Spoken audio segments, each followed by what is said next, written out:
Hi, it's been 5 long months, but welcome back to my channel. Just a quick disclaimer, I am not yet a CPA, but I am a BS accountancy graduate, so watch at your own risk. So let's begin. So for today, we're going to talk about an important concept in Taxation 1, more specifically in gross income, which is the life insurance. So what's a life insurance? Well, basically, a life insurance is what you pay to insure yourself from the uncertainties of the future. So basically, you will pay a fixed amount for a certain period of time. Now, two things can happen. First, yes, you can outlive the policy. If you have outlived the policy, you will receive two things. First is the return of capital o yung mga binayad mo. So, babalik lang sa yun. So, the total amount paid. Pero kasabay nun, meron ka rin ma-receive na return on capital, which is basically the amount that exceeds your return of capital. So, basically, yung kita mo. So, since kita mo siya, it is taxable. Now, there are two things that we need to consider, or two scenarios that we need to consider. First is the self-paid. The second one is when the corporation pays for your life insurance. So let's talk about the first scenario. Okay, so for this example, an individual purchased a 10-year life insurance wherein that individual pays 20,000 per year. Now, two things can happen. First is that he outlives the policy. Therefore, he receives that 300,000. Now, that 200,000 is just a return of capital. Kasi bumalik lang sa kanya yung binayaran niya for 10 years. 20,000 for 10 years, 200,000. So, yung 200,000, it's just a return of capital. While that 100,000 na sobra sa binayaran niya is like an income. So, it's a return on capital. So, that one is taxable. So, what if that person does not outlive the policy? So, if he doesn't outlive the policy, the proceeds to his family, which is 400,000, is considered non-taxable. Why?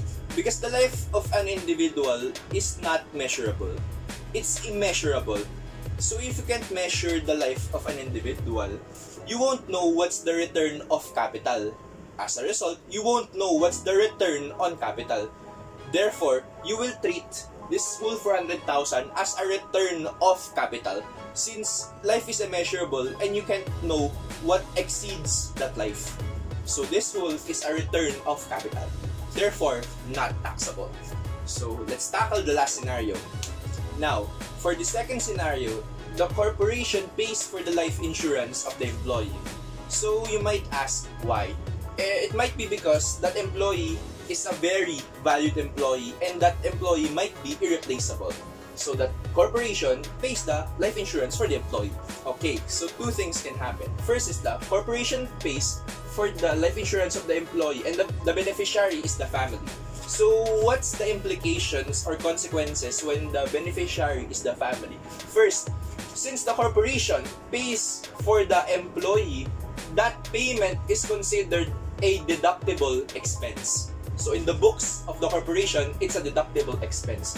While for the employee, since the corporation is paying for his behalf and that employee is benefiting for the life insurance, that life insurance payment of the corporation is considered a taxable income for the employee.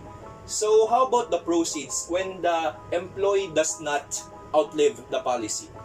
So when the employee does not outlive the policy, the proceeds is non-taxable. Since again, life is immeasurable. So that proceeds which the family will receive is non-taxable. Okay, so for the last case, the corporation pays the life insurance for the employee but for the benefit of the corporation. So this time, the beneficiary is the corporation. So what are the consequences for this one? So first, the corporation, yes, pays for the life insurance of the employee, but the beneficiary is also the corporation. Therefore, that is not a deductible expense in the books of the corporation.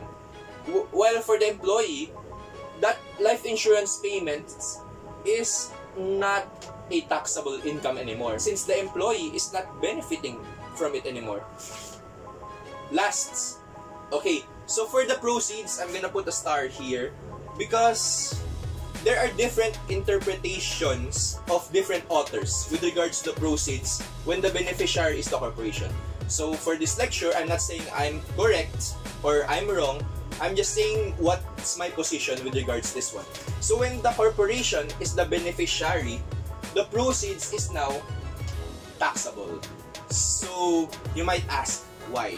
Because this time, the life insurance was paid by the corporation because of the employee's ability to generate profits for the company, and the beneficiary is also the corporation or company. So that's why it's taxable, since it's more of the ability rather than the life. But again, as a disclaimer, other authors believe that the proceeds of life insurance, if the beneficiary is the corporation, is still non-taxable for the reason that, yeah, life is still immeasurable.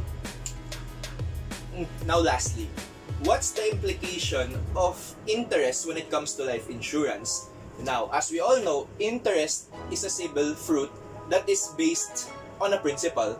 Therefore, it's a return on capital because the capital that it talks about is the principal. So since it's a return on capital, all interest with regards to life insurance is taxable. So that wraps up our lecture. So thanks for watching and stay safe.